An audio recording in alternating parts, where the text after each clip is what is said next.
Now starting, all attendees are in listen-only mode.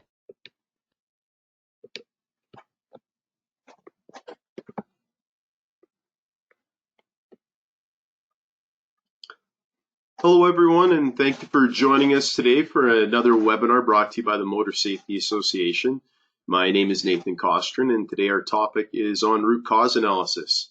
I think this is such an underutilized but very effective tool that can assist your organizations in facilitating meaningful and lasting changes by focusing on systems and processes rather than symptoms when we're conducting incident investigations or resolving problems, safety issues, and things like that in our businesses.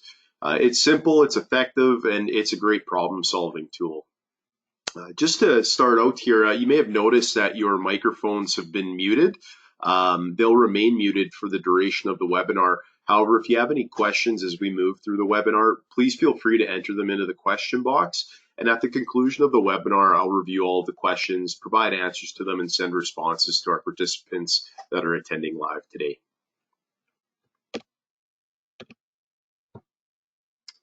Let's see if I can move screens here. There we go. All right. So just a quick agenda summary. We're going to do a quick introduction on some of the topics we'll be speaking to today. Then we're going to touch on incident investigations and kind of how this ties to root cause analysis. We'll discuss root cause analysis, give you guys some examples and tips on how to perform root cause analysis and what it is. More specifically, we're going to be speaking about the 5 whys. That will be the root cause analysis tool that we're going to focus on. And then we'll just do a little bit of a summary and cap things off at the end of the day. So, little introduction here to some of our subject matter. Just give me 1 second here. I got to move something off my screen. There we go. Nope, that didn't work. 1 second here. How do our slides show now?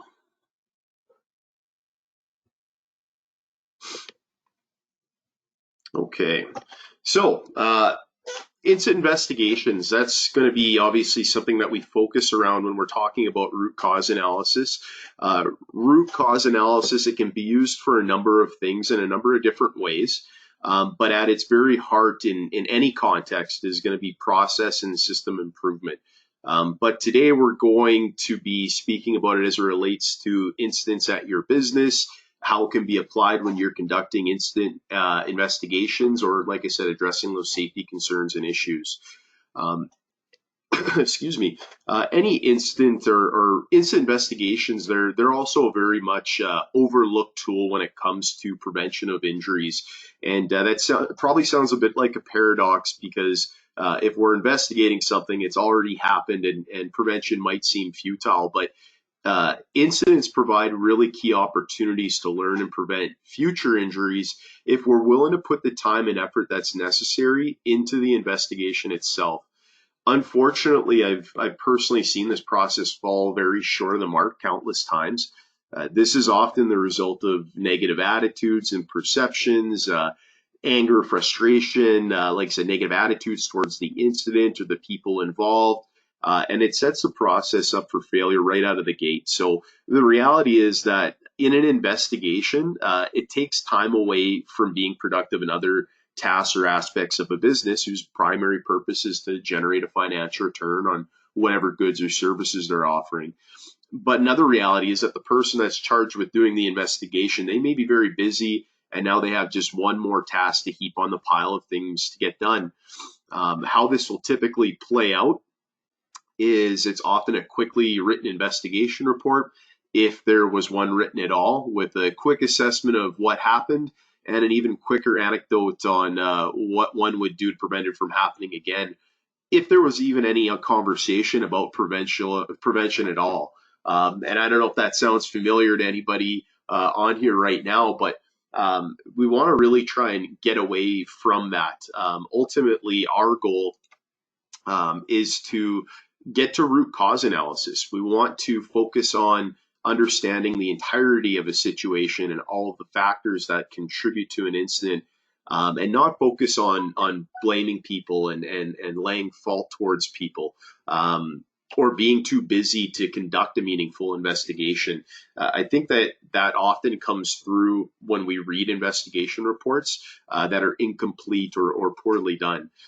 You need to go kind of beyond focusing on those immediate causes that we talk about, those things that are very obvious, like a worker falling. Well, watch where you're going or watch your step, be more careful.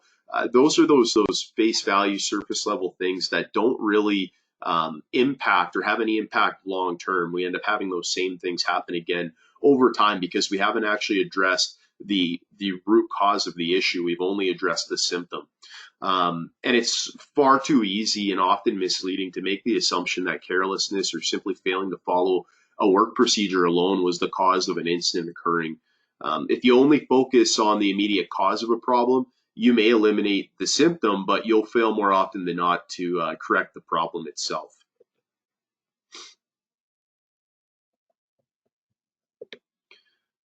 So rather, like I said, we need to identify or focus on identifying and correcting root causes. And notice how I used a plural, the plural version of that, not root cause, but causes. There's oftentimes multiple causes that contribute to an incident, and more of them that we can identify and address, the more effective our long-term prevention efforts are going to be. This approach not only demonstrates a commitment and desire to a safe and healthy workplace, which is going to come through to your workers and it's going to give you credibility with them.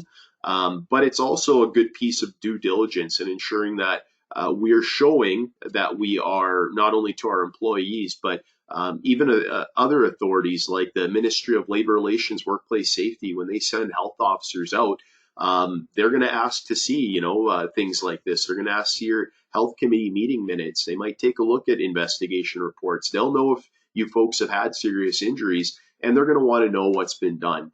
And this is a good piece of due diligence to show that we've done everything in our efforts to try and improve the circumstances in the effort of health and safety for our workers. And again, like I said, when we do that root cause analysis, it leads to those meaningful, systematic changes that have the potential to improve oftentimes multiple aspects of the business as a whole and prevent maybe many injuries from happening in the future.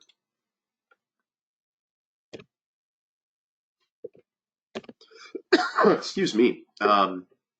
So something important and worth mentioning before we jump into kind of the meat and potatoes here of the webinar, safety is all about prevention, and that's where a lot of our focus and efforts should lie. The better you are at assessing the various risks and hazards at your business, the less likely you're going to have to conduct incident investigations, hopefully. The thing with safety is there's no silver bullet for preventing injuries and illness where there's this one thing that's going to work and all is going to be well. We're not going to have any injuries anymore. It's a collection of things, right? It's conducting frequent inspections on your tools, equipment, and facilities. It's having an orientation process and a training process for workers. It's developing safe work practices and procedures that they can follow and are trained to, and that's going to keep them safe. It's conducting job hazard analysis. Then the list goes on and on. There's a number of tools that we utilize to address safety at our business. It's not just that one thing, that silver bullet. I read this article, and it was actually sent to me by our executive director, and I'm going to send it to the participants at the conclusion of today. And it's not on root cause analysis. It's actually on hazard recognition. And I just wanted to touch on this topic because I think it's very relevant. And the article speaks about the inherent strengths and weaknesses of human beings' abilities to identify hazards. And it says that hazards that are often identified easily are recognized instinctually, like gravity or motion. So, think about working at heights. As you get kind of closer to the edge, and some of you probably don't even need to get that close to the edge, me being one of them, before your adrenaline starts to pump, right? You feel that on a physical level. It's instinctual. So you naturally know and can perceive what the hazards are in those situations. Whereas hazards that are often missed require relatively high cognitive effort, like when you're using chemicals or around pressure, like compressed gas cylinders. Sometimes in their stable environment, we don't really think about what the hazard is, but I can think about countless times I've seen a compressed gas cylinder not locked up, just sitting somewhere off to the side in a shop, and oftentimes without a safety cover on the top of it. And all it would take is somebody to hit that gas cylinder, knock it over, and all of a sudden we've got if we do damage to that valve area, this thing could become like a rocket. So again, these are things that just they're not as easily perceived because of the state that they're in. And so those things are often missed. And it makes sense. The very nature of humans, our bodies, our brains, we're programmed to kind of take the path of least resistance. Our brain creates shortcuts so we can process vast amounts of information we have to take on daily, and simplify it so we can process and effectively do our work in our environment efficiently. Oftentimes we're doing this very subconsciously without much effort or thought at all. But it can be a trap of our own making as well. Interestingly enough, the article states that hazard recognition has emerged as a root cause in about half of all incidents. So I'm going to send you this article to read for yourself. And as much as I'd encourage you to use root cause analysis when you're reviewing incidents at your business, I just as strongly encourage you to focus on hazard and risk assessment to help in preventing them in the first place. So hopefully we don't have to do as many investigations or root cause analysis. All right, so let's talk about the incident investigation aspect of this. So, excuse me, very plainly put, what is an incident? So, an incident is an occurrence, condition, or situation arising in the course of work that resulted in or could have resulted in injuries, illnesses, damage to health, or fatalities. So, anytime we have these situations, we need to do an investigation into them. Some investigations are going to require more effort, some are going to require less effort, some are going to have a lot of different things going on, some are going to be fairly straightforward. But anytime we have situations like first aid incidents, serious injuries, near misses, dangerous occurrences, work refusals, fatalities, violence, harassment claims, these are all incidents that need to be investigated on some level. And you can use root cause analysis in many of these circumstances, and we'll discuss that a little bit here later on. But these are all situations that we need to investigate. And when we are investigating, our primary reason is to find out the causes of incidents and prevent that reoccurrence, right? That's the key. Oftentimes, what's going to happen is, and where we'll see the poorly done investigation, is they'll identify kind of the direct cause. So, okay, the worker fell on the ground, they slipped in the parking lot and fell on the ground. And so what'll happen is they'll address, it just seems so straightforward that they'll just address the incident itself and say, well, the corrective action told worker to be more careful when they're walking. Well, that's not a corrective action, and all you looked at was one cause of the incident, and you didn't peel back any layers. So we didn't look at maybe some indirect causes, some contributing factors that maybe led to that person slipping in the parking lot and falling in the first place. So we need to peel back those layers and find out those causes so that we can actually do a full investigation and prevent the injury from happening again. Because telling somebody to be careful is not going to do anything for anybody. It's not going to prevent a reoccurrence of that same issue in the future. Other reasons to investigate, we got to fulfill any sort of legal, legislated, and internal requirements. So you folks are going to have internal requirements for reporting and investigating. So ensure that you're following those. Also, depending on what the situation is, we might have to report to the Ministry of Labor Relations and Workplace Safety what's happened, and that might be based on a serious injury, or possibly we've had a dangerous occurrence take place. We need to do an investigation, and we need to share that information with the ministry so that they can have a look at it and ensure that your investigation is complete and that you've actually gone into addressing the root causes of that issue. Also, to determine compliance with any applicable regulations, right? We want to ensure if there is some non-compliance issues that come up throughout the investigation that we can remedy those. We also will do an investigation and determine the cost of the incident. Investigations are costly, not only from a dollars perspective, but there's all those things that we don't see the time put into doing the investigation. Possibly having to retrain workers, possibly having to hire new workers. There's a lot of different costs that add up, and when we investigate, we're going to want to know what some of those costs are. And then finally, to process workers' compensation claims. So if we do have somebody that ends up injured, obviously there's paperwork. I'm sure there's somebody on here who's had a workers' compensation claim, but there's certain paperwork and information that needs to be shared between your business and workers' compensation so that they can get a good idea of what the situation is, what happened, and any information you can share from your investigation is going to go a long way in helping them out as well, and returning that worker back to work as soon and safely as possible. So who should investigate? So when we're looking at this, especially when we're talking about, and this is regardless when we're talking about the incident itself and the investigation, or we're talking about root cause analysis, we want certain people involved. And this is just a list of some of the people that may be involved. So the immediate supervisor, that's obviously going to be somebody that we want involved. Somebody from your health committee, preferably your co-chair or co-chairs. We would like to get them involved as well, and or representative if you don't have a health committee. Workers with knowledge of the work and are experience in doing investigations. So if we have people that have some experience in investigating, and maybe that's a part of their background, or they've gotten the training to do so, they've attended some health committee courses or safety fundamentals for managers, supervisors, things like that. Those are people that we'd certainly want involved, as they're going to have a good understanding of the investigation process.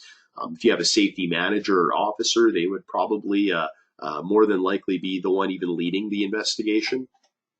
And then outside experts where applicable, and that might be technical experts on certain types of equipment where you need somebody else's expertise, and you might need somebody from the outside, the supplier, manufacturer, somebody like that, getting information from them. But whenever we create this team needs to be people with knowledge and experience. We want people that are kind of, I don't want to say experts. Experts would be great if you got them, but definitely people that are well versed in what was going on at the time of the incident. So people that are well versed in that area of the business, with that equipment, with that job, those types of things. Those are people that should help us form that team of who's going to investigate.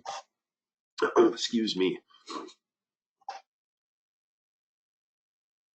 So things to consider when you're, or I should say, something that you should all consider if you don't have one, or it's buried in a manual somewhere, is having a really solid investigation procedure, and making sure that if you don't have one, that you develop one. What the reason for this is it's going to help us stay kind of laser focused on what our objectives are, who should be involved, and what needs to be reported. So kind of, as I said before, these are some of the things to consider if you're developing an investigation procedure, or if you need to augment yours possibly. State the objective of your investigations. And to be quite honest, this should be very, very easy, and I've given you the answer.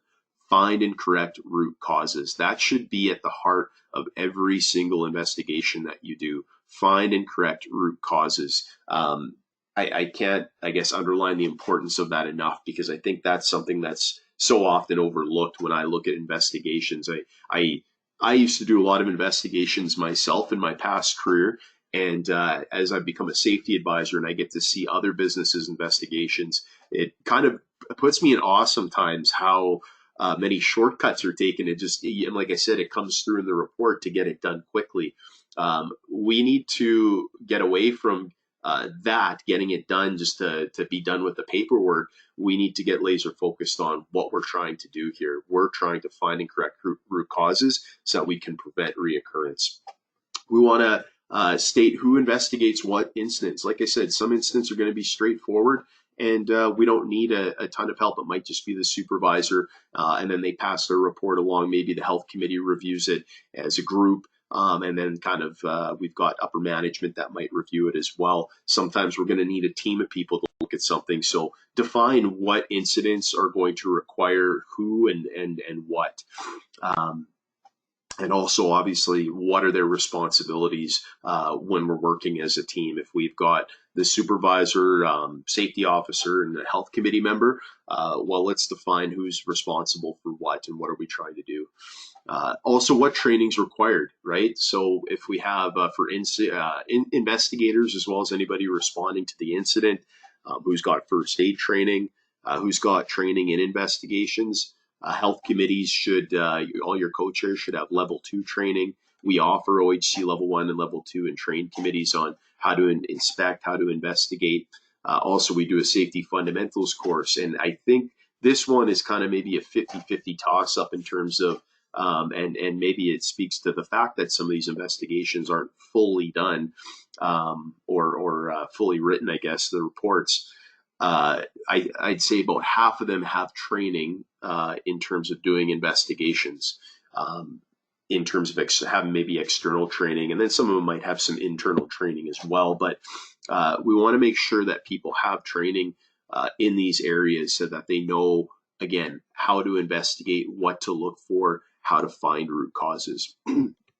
Excuse me. Sorry, guys. I have a little bit of a cold right now, so I'm actually trying to drink lots of water. But sorry if I sound nasally.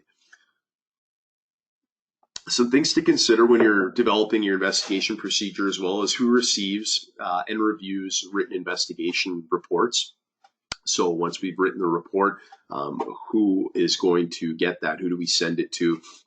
We want upper management to review it. And again, we want that reviewed because what are we after? Root causes. And if anything that, or if our report falls short of addressing root causes, that report needs to be, or a conversation might need to be had between an upper management and whoever wrote that report and say, hey, we can probably do better than this, or I've got some questions about this thing and that thing. So make sure that we have that laid out. Also, who's responsible for fixing any defects found during investigations or issues, who's responsible for following up on these things, and how a report's going to be followed up or how a reports and follow-up records to be kept. So all things to consider when you're developing an investigation procedure.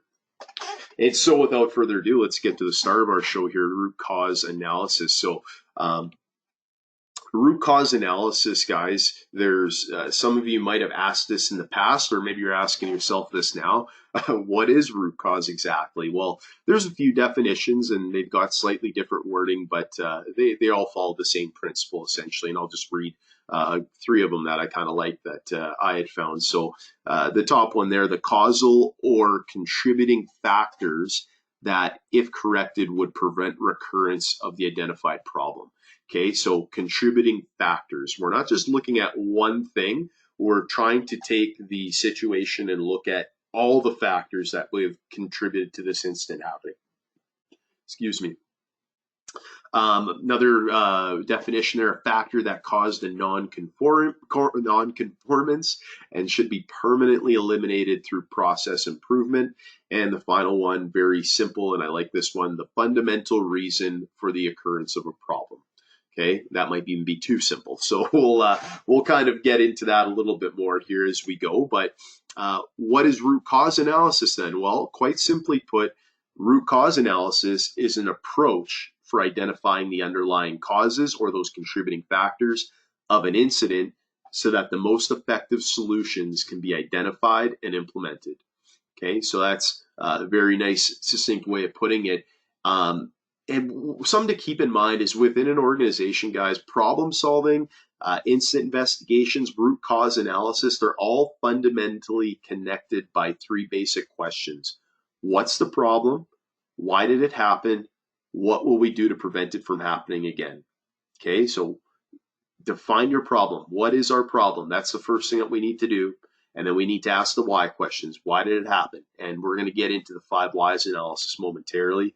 And then what are we going to do to prevent it from happening again? Okay, those are our focuses. So some of the benefits here of doing a root cause analysis is these things. problems aren't going to be repeated, or hopefully not be repeated. We're going to have a good chance at preventing them from happening again. And that's a big thing, especially when we have companies that have, or if there's some of you on the webinar today that have a lot of injuries. Typically, we're going to see companies with a lot of injuries, they're going to have recurring injuries. And it's because, generally speaking, they either haven't investigated, or they've investigated and they've addressed symptoms. They haven't addressed the actual problem. They haven't addressed the root cause. So we can, the benefit of doing root cause analysis, hopefully we can prevent those problems from repeating themselves. We might be able to even prevent problems from occurring in other areas, because we're looking to change processes. We're looking to change systems, which is the way that we do things, right? When we change the way that we do things, oftentimes we'll influence and affect other areas of the business as well. We're going to see improved communication amongst our workforce, amongst our work group, in terms of when we come up with corrective actions. We're going to have to obviously communicate those across the board to our workforce. We're going to have kind of a way of doing that. Also, we're going to improve communication as a whole, in terms of when we bring our team together to problem solve, right? And when we solve problems as a team like that, that's our workplace responsibility system being utilized. And that's what we want. We don't just want one person trying to solve a problem at our business. The more eyes we have on it, the more expertise and knowledge that we have, the more effective that we're going to be. And the best part about that is everybody at the business doing safety, not just one person trying to drive it. We're going to save time and money, obviously, right? Anytime you have injuries, there's a cost to that.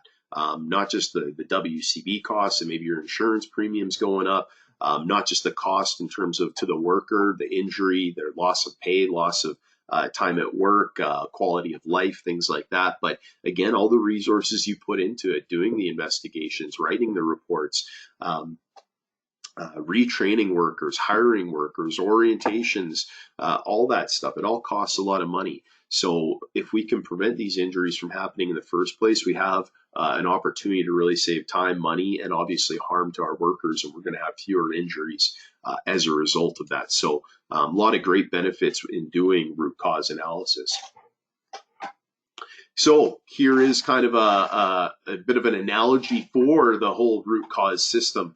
And as you guys can see, we've got a weed here, and at the top, the green part, the leafy part of the weed, that's the symptom of our problem. That's the weed. That's the obvious stuff, right? So I'm just going to use a quick analogy here. That worker slipping and falling. Well, that's where a lot of investigations stop, right? They say, oh, well, he fell. Watch where you're going. Hey, walk slower. Be careful when you're out in the yard. And then we just move on. And then somebody else does the same thing, or maybe that person, the same worker that got injured, gets injured again, right? That's because all we've done is we've addressed the symptom. We haven't actually addressed any sort of underlying causes or possible contributing factors to that incident. We kind of just took it at first blush, right? And that's where you guys see underneath the surface there, the underlying causes, the root, below the surface stuff, the stuff that may have not been as obvious to you. And when you're looking at this, when I look at root cause analysis, that word analysis in root cause analysis, it means to break down into parts. Okay, and that root is really a system. And you can see in the diagram a root that stems off into several parts, right? And most organizations mistakenly use the term root cause to identify one main cause. They're looking for that silver bullet.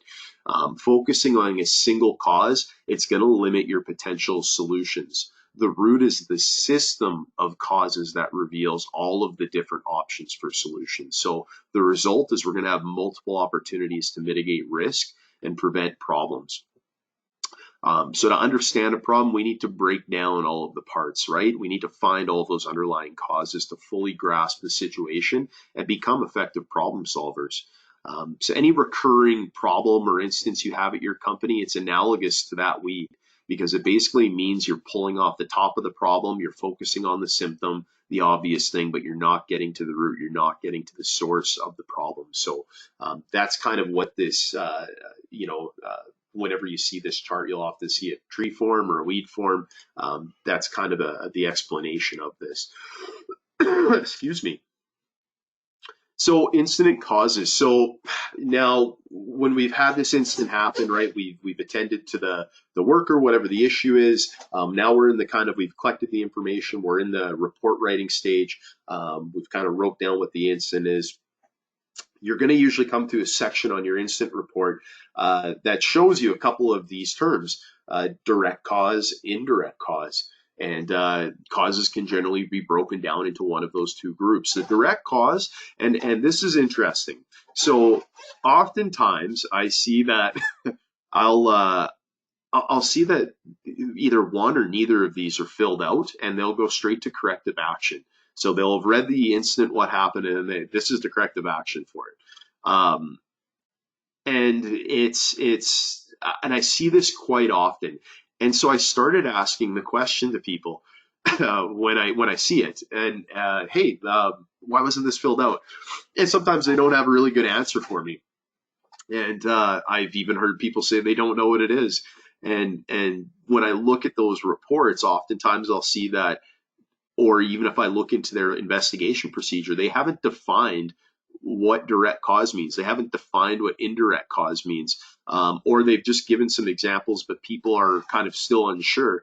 So I'm going to kind of give this to you in a easy to understand way. So the direct cause is essentially what caused the harm. So if we had that worker falling in the parking lot, the direct cause is the worker fell in the parking lot. They fell on the ground, right? That's our direct cause. That's what caused the harm. They fell on the ground.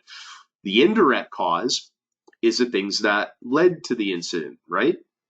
Sometimes referred to as contributing factors. Well, why did they fall on the ground? Well, actually, so, as we read through the report, we said, okay, well, they were actually running.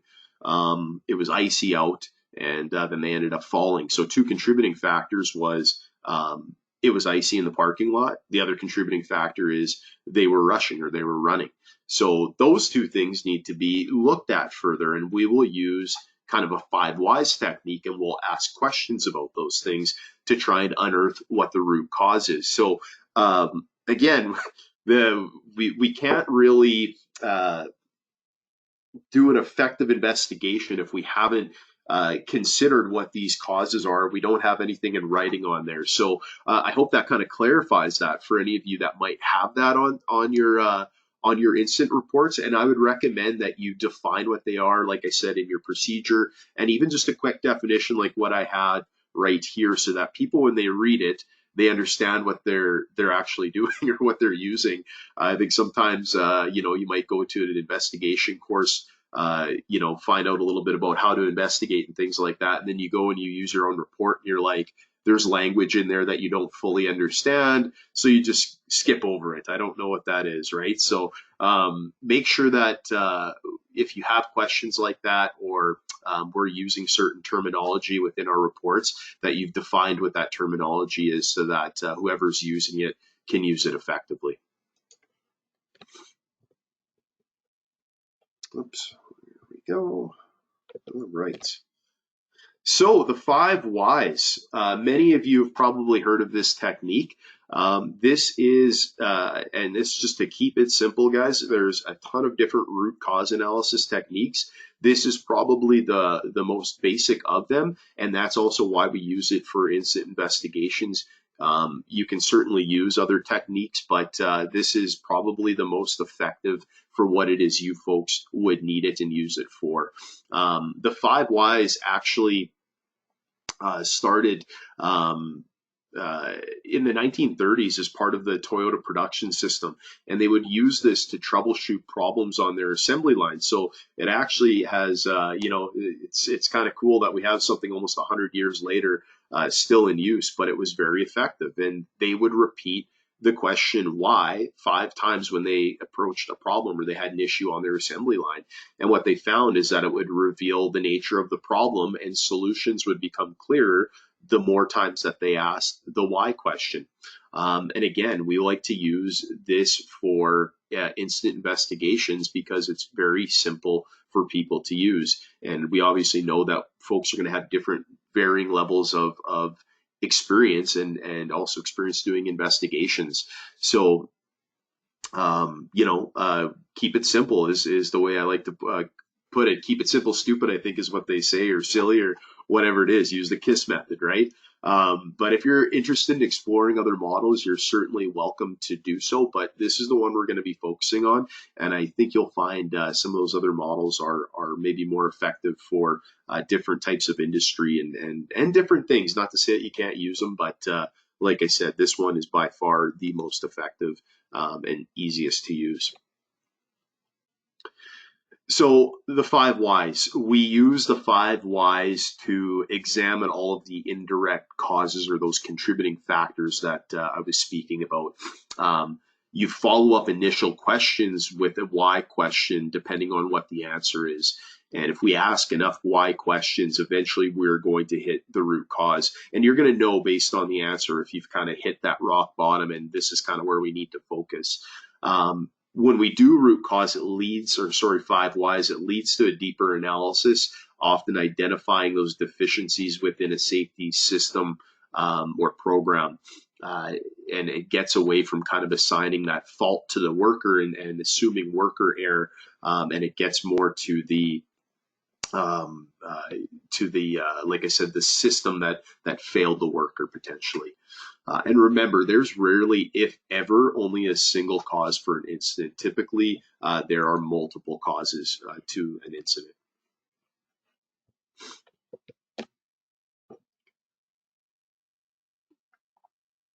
So here's a little procedure when you're conducting a five whys analysis.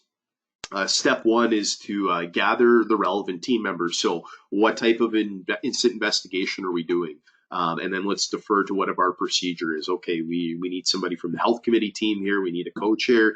Going to talk to a supervisor, and we'll talk with the workers. So we're going to have a team of 3 people. So whenever you're faced with a problem, right, that's the first logical step. When we're going to do an incident investigation, let's figure out who our team members are going to be, and then let's execute. Now, also, if we maybe it's just the supervisor investigating, we should always consider that when we're doing a root cause analysis, that we want to do that. We always want to do that part of an investigation as a group. So, however this happens in your business, or you want this to kind of unfold, maybe if it's just the supervisor that did the investigation, when they get to the piece where we're analyzing the causes, maybe we put that on the report. Gather a team together, do a root cause analysis on the information gathered.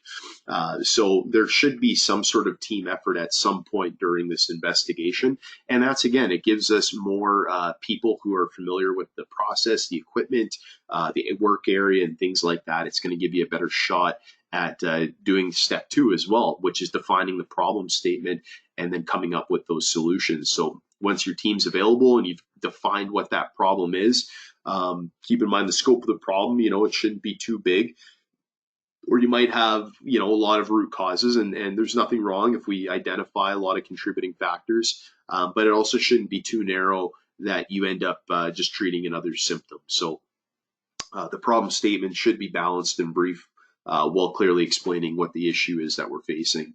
And and if you have issues with defining what the problem is, you may want individual members to explain what they feel is the issue and make a list of responses, and then kind of come to an agreement on what the best problem statement would be. And then step 3, we're going to ask the why questions, right? We're going to do our root cause analysis.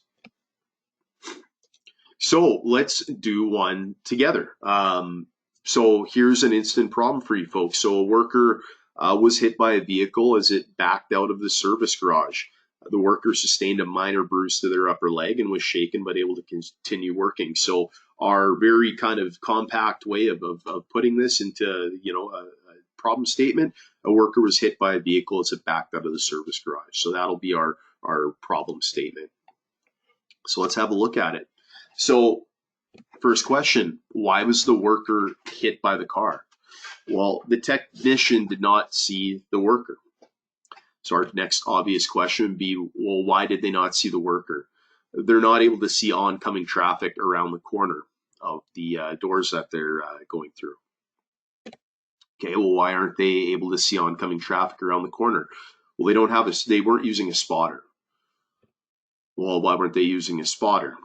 Well, there's no formal procedure or traffic control plan or any sort of rules that state that we need to use a spotter. Well, why is there no formal procedure or traffic control plan? Well, one was never created by management. So you can see as we go through each why question, we have we're starting to kind of unearth some of those underlying causes, right? And so, and good comment here that was made. So our direct cause in this incident was the worker was hit by a car, right? That's our problem statement. That's our direct cause. The worker was hit by a vehicle. So we started to look at some of now as we went through the why questions, we're starting to unearth some of those underlying factors. So now that we've kind of gotten to the bottom of it, we asked our 5 whys, and I want you guys to keep in mind 5 whys. It's just kind of it's just the name of it. That was the name that was, I guess, branded to it back in the 1930s. Sometimes it'll be less whys. Sometimes it might take you more whys. You ask as many why questions as you need to kind of get to that, again, root of the problem. And that's when you stop asking the questions.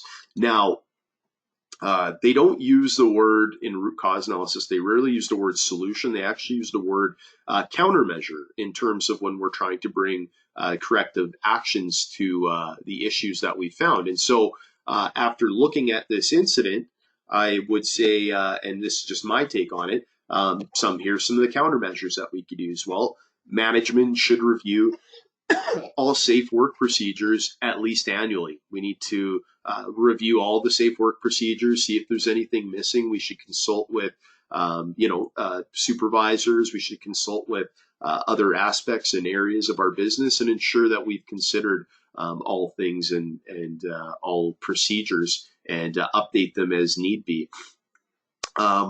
Excuse me, I'm just going to take a quick sip of water here. All right. So countermeasure 2, develop and implement a traffic control plan and train all affected employees to it. So right when we looked at the underlying causes of the issue, the worker did not see the vehicle and excuse me. So the worker didn't see the the technician pulling out of the garage didn't see the worker, and they didn't use a spotter, right? So those were kind of 2 of the indirect causes, and this will kind of address 2 of those. If we have a traffic control plan and we use a spotter, we will ensure that we can see, or the person backing out will now be able to see oncoming traffic, right? So that won't be an issue. And the spotter will ensure that we have a safe exit and entry from the garage there, the service area. Countermeasure 3, supervisor must conduct a toolbox talk on traffic control safety at least quarterly to reinforce worker knowledge on the new traffic control plan. So there's another little tie into the communication piece, right? Ensuring that now that we've rolled out this traffic control plan, checking in with workers, making sure they understand what the plan is, making sure that they're good with the plan, they have any questions, and reinforcing the knowledge from the training to ensure that they've got a good grasp on it, and also reinforcing the importance of it, right?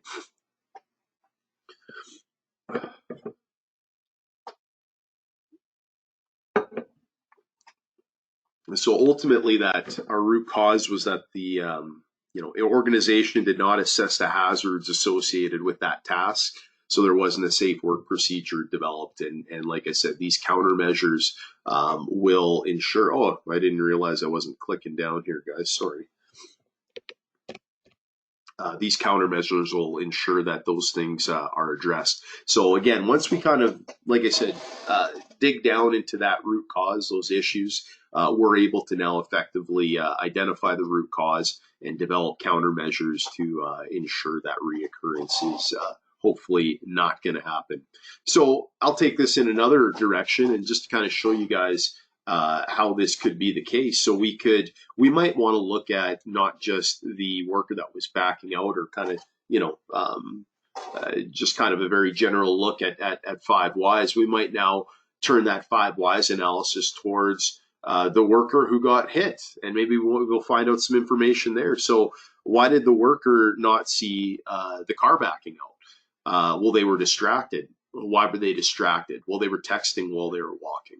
So again, we've identified some other issues, right? We've got some other underlying causes or contributing factors to our incident. And so again, this is a situation where we want to develop countermeasures that are going to prevent this from happening again from that aspect.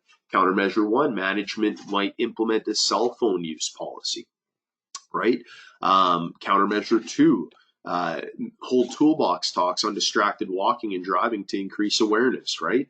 So you guys can see how that 5 whys analysis is going to help you kind of break down different aspects of an incident and help you to understand what those root causes were and develop those countermeasures, to address them. So anytime you have yourself an incident, like I said, run it through a 5 whys analysis, run it through a root cause analysis. And as you unearth those contributing factors, those underlying causes, we need to assign countermeasures to them. And as you guys can see, our countermeasures are going after not people, we're going after the system, right? The system that potentially failed the person. So, it'd be very easy to say, well, what are you doing walking around with your cell phone? Pay attention, right? And then guess what? Then all of a sudden we have it happen again. And I know for a fact you folks can probably tell me that you've seen more than one person, and you're maybe even guilty of it yourself, walking around and texting at the same time, whether you're in a hallway or whether you're in a parking lot. I just see it every day now, and it's kind of commonplace. So again, we need to kind of get past laying blame and fault on the worker or the person, and we need to look at those different systems and how can we change the system and improve the system so that we can prevent the issue from happening. So I hope that was kind of a helpful breakdown for you folks, and that was clear enough and understood. So ultimately, and the final thing that we need to do is we need to take action, right? So, and this is going to happen at the end of any incident investigation. So once we've identified, again, we've gone through our report, we've gotten all the witness statements, collected all our information, we've written our report, we've identified direct causes, any sort of underlying causes and root causes, and now we came up with our countermeasures, which are going to be our solutions or what we have to implement. So develop a plan for implementing those corrective actions, implementing those countermeasures, then implement the plan, and then we need to evaluate, we need to follow up, evaluate the effectiveness of our corrective actions, right? So check in with workers, touch base with supervisors, people in charge of enforcing it, and evaluate it. Is it effective? Did we miss something? Do we need to add something? Is it not effective? Do we need to kind of reassess this situation? And then that's, it goes towards that continual improvement, right? Always looking for ways to improve and ways to get better. And that's ultimately what we're at, right? Is that continual process improvement. And that should go for every area and every aspect of your business. So that is all I got one more slide left. That's right. I was going to give you guys a few tips before I leave today. So again, this is kind of reiterating some of the points that were probably mentioned earlier, but we'll mention kind of some of them again. Don't do root cause analysis independently. You do it as a group, okay? The reason we do it as a group is because we have more experience. We won't be influenced by our own personal bias of a situation. We're going to have more expertise. People are going to have different opinions. It's the same thing when we evaluate risk or hazards. People see things differently, and we want those different perceptions because it's going to allow us to get a better, more clearer view, and maybe even, like I said, look past maybe some of our own bias or shortcomings in terms of not seeing something, and somebody saw it differently, and that might be more effective. So again, do these as a group, don't do them as individuals. Also, anytime health committee, you folks should be reviewing incidents. I'd recommend you folks, every incident that you review, that you practice this and do a root cause analysis as a group. I think it's a really good practice. Hopefully you don't have to do them too often. But anytime that you're going to review an incident, I would highly recommend doing a bit of a root cause analysis and assisting in the implementation of those effective solutions. Ensure consensus anytime you're defining the problem, right? Let's make sure that we're kind of crystal clear about what it is that we're talking about, and that we define that problem very clearly for people, so that we are I guess, looking at the right issue and looking for the right solutions to that issue.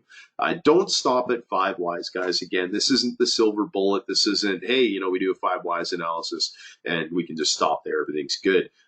It may require more investigating. Depending on the situation, it might be a little more convoluted, or there might be, a lot of factors involved.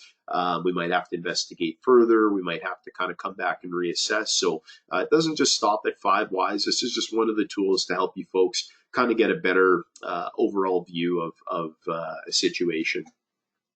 And again, and probably most important, evaluate the process, not the people, right?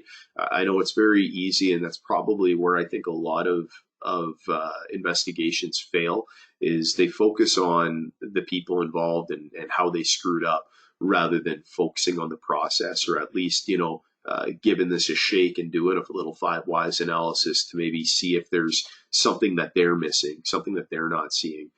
Rather than kind of just taking it at first glance and making assumptions. So evaluate the process, not the people, right? We're not trying to find fault in people or blame people. If the investigation, ends up coming to that point where somebody's egregiously, at fault, or there was a mistake on their part, then we can address it accordingly, and maybe it's a bit of retraining or what have you. But like I said, try and focus on the process and getting to that part of it, not the people, because that's usually just the symptom of the problem, not the problem or the root of the problem. So that is all I have for you folks today. I hope you enjoyed the webinar today on root cause analysis. If you have any questions or you'd like some further assistance, feel free to contact us at 306-721-0688. That's our head office in Regina. You can certainly reach out to us anytime, and obviously utilize any of our services. You can also email info@motorsafety.ca. Please go check out our website, www.motorsafety.ca. A lot of great information on there. That's how you can access the webinars in the future. We also record them, put them on the website. A lot of other great information in there as well. So really appreciate your time today. Hope you folks have a great rest of your summer, and stay safe. And we'll see you guys on the next webinar here, I believe, coming up in November. So you guys take care in the meantime, and stay safe out there. Take care for now.